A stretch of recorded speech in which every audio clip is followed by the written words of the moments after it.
Alam mo ba na pag mahal ka ng isang tao, if someone is really into you o talagang seryoso siya sa'yo, mahal ka, you don't have to keep begging them for a text.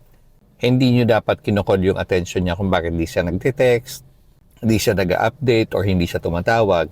Kasi pag mahal ka niya, kusa niya ang gagawin to. They will do it because you are a priority.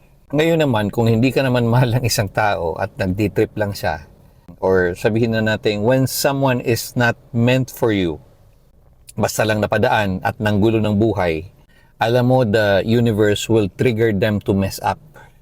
Papalpak sila.